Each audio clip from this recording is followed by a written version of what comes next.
This is the Successful Archi Students Podcast, episode 10. So you're an Archi student. You're smart, you're creative, and heck, you're ready to take on the world with your crazy designs. Before you get to that point, however, you need to build up the habits and the knowledge and the skills of a successful architect. And what most students don't realize is that you don't learn these things over time. Rather, you learn these things through experience and deliberate practice outside of your university education. My name's Kyle, I'm an Archi student just like you, and I'm committed to being successful, no matter what it will take. And I'm hoping you're ready to take that journey with me as you listen to the Successful Archi Student Podcast.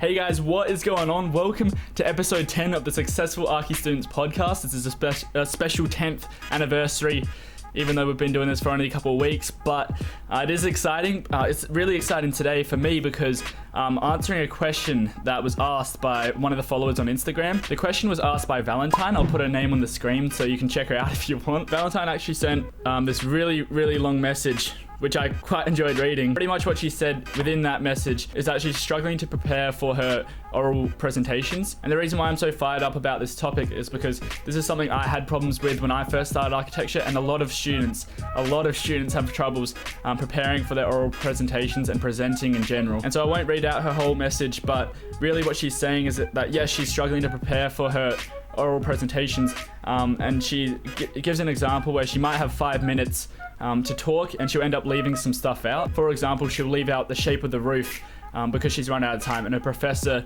or juror or teacher, whoever is marking it, will pick her up on that and say, look, you missed out on the shape of the roof. Obviously you haven't considered it, when in reality she spent a lot of time considering that detail. She's just left it out because she forgot about it. And so what she's messaged me saying is that she's getting penalized for running out of time in her presentations. So first of all, I'd just like to say thank you so much for sending this message, Valentine.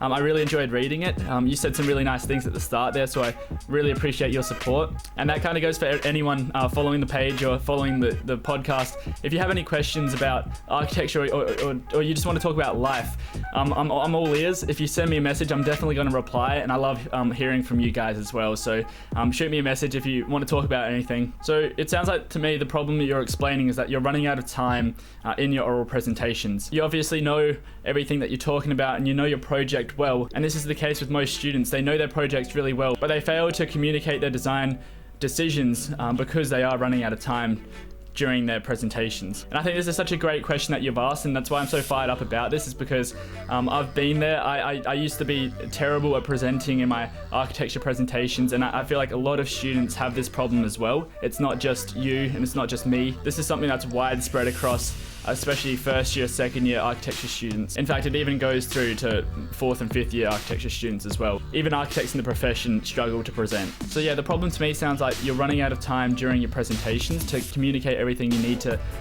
communicate. And you know, quite often we know our designs extremely well, down to the very last details, but we fail to communicate them in time because we aren't completely prepared for the presentations. And so I don't really think the problem here is running out of time. I think it's more the fact that you're trying to justify everything that you've done. And so I think it's really important to not try and just get out as much information as you can, but really just think about the important and relevant things that you need to talk about in your presentation. And I'll talk about how you can find out what is relevant for your presentations. You know, you can talk the whole 5 minutes about how people use your building and how they use the spaces, but if your teachers want to see how the building sits within the site and the site context, what you've been talking about is irrelevant. It's not useful information. And I see this so often when I'm watching other students present. They would overload on information that they've obviously thought through and that seems important to them. But when you read through the actual criteria of the assessment, the teachers don't want to know any of that. They might want to know something completely different, and they'll get penalized for doing that. And so in the real world of architecture, it's like a client coming to you and asking how the building is sustainable and passive designed. And you talk about the shape of the facade and how the wall's curved, and it's just completely irrelevant. It's not what they came to you about. And so my point here is to understand the criteria. This is what I drive so much. I'm actually writing an ebook about this at the moment, which I haven't talked anything about before, but that's the little spoiler there. But this is the idea of understanding the brief and the project requirements completely so that you can deliver the right information that's relevant. So what I've started doing to help make what I'm talking about in my presentations more relevant is I've started to use the criteria or the project assessment requirements or the brief. I've started using those documents as a shopping list or checklist to make sure that I'm ticking all the right boxes and I've got the right information in my presentations. And if you don't completely understand the criteria of the assessment, just ask your teachers. Literally ask them, what are you expecting to see through our presentations? You know, it's not meant to be a secret. They obviously want to share that information with you so that you have a successful presentation and you're communicating the right information that they want to hear. And so with this issue of trying to over-communicate all of the information that you've been studying and learning, it's important to know that your layout and your drawings should do most of the talking anyway. And that's why your layout and your presentation, they go hand in hand. You know, a picture tells 1,000 words. You shouldn't have to explain every single detail about your drawings or about your project. And so your layout and your drawings, your sections, plans, and perspectives, they should showcase how the building works and how it looks and how people use the building. And then your presentation is more kind of a journey through that, explaining it and explaining your journey through how you got to the design that you're at and what inspired your design decisions along the way. So for my last assessment, I got a high distinction.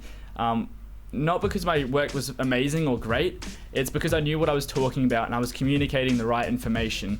I spent 3 days practicing in front of the bathroom mirror, and I'm actually going to share with you that process I took to communicate what I really wanted to share with my teachers. And so the process that I did to do this was that I finished all my work 2 or 3 days earlier. I had all my drawings done, I had everything done. I just had to organize my layout and so that I could print it out. And so I had my drawings kind of laid out in a draft view because I think it's important before you start drawing, before you start putting anything on your posters, that you should organize them and prepare them and know what drawings you're gonna have on there. Because again, you don't wanna be trying to use external perspectives when you need to show inside the building, because that's what the criteria is asking of you. And so since you've got a shopping list of the drawings you need, you can start to organize them onto your layout.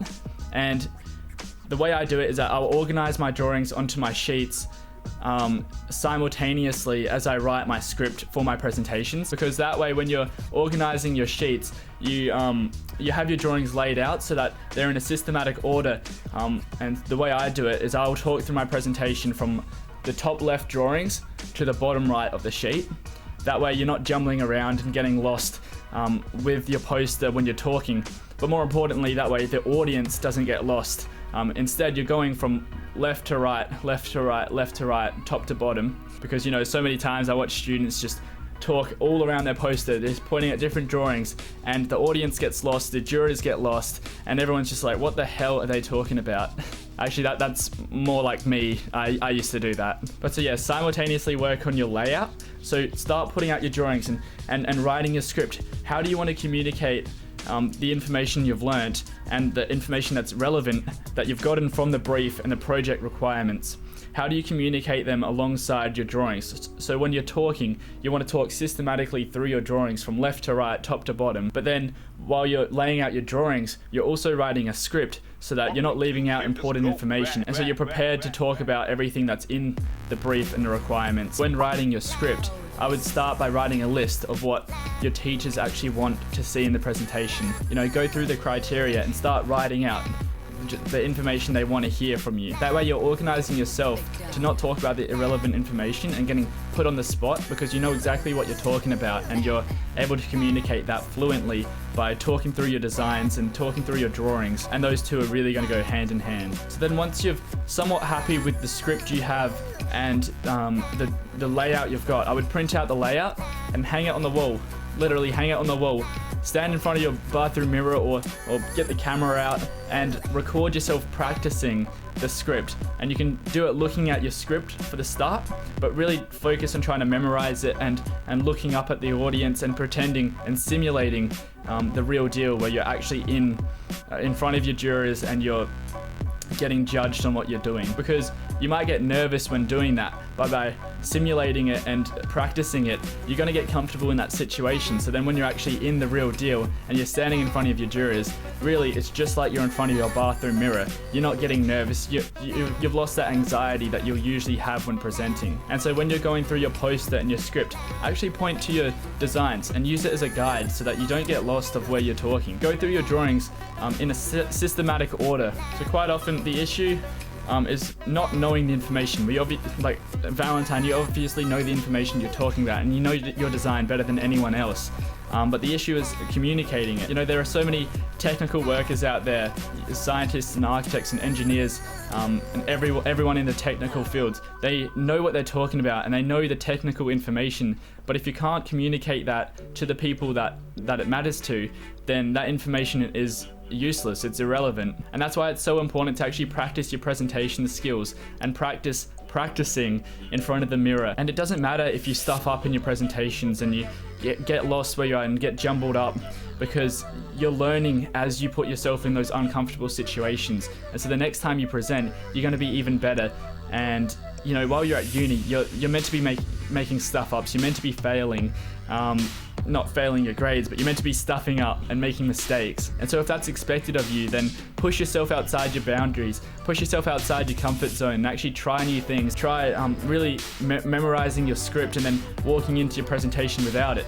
And if you get lost for words, maybe write down some keywords on cue cards or something. But the idea is to know what you're actually talking about. Be confident and comfortable talking about what you're talking about. You know, I go bright red when I'm put on the spot in front of a group of people.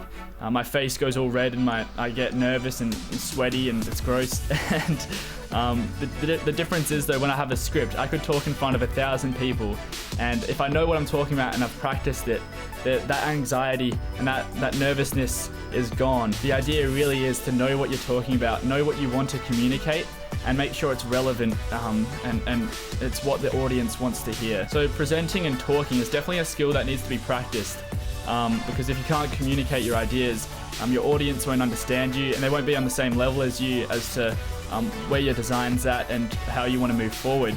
And so you won't get a good grade then in architecture school, but in the real life you'll lose clients because of your lack of communication skills. But that's okay, because if you're not great at presenting now, it's definitely a skill that can be learned over time, and that's really the only way to get good at it, is to practice and practice and practice and push yourself outside of your comfort zone. And if you aren't great at it, that's all right. I'm still not great at it either. I'm actually pretty bad at it, but I'm practicing, and you know, I still get nervous as well. But when you practice in your bathroom over and over until you memorize your script flawlessly, then those nerves and that anxiety will go away. And that's kind of another thing I've just thought about as well. When you're practicing your script and your layout and you've got them side by side and you're practicing them, make sure you're timing yourself so that you know that you're going to finish before the 5-minute mark, and that you can finish your presentation knowing that you've communicated everything that you need to communicate, because you've got that list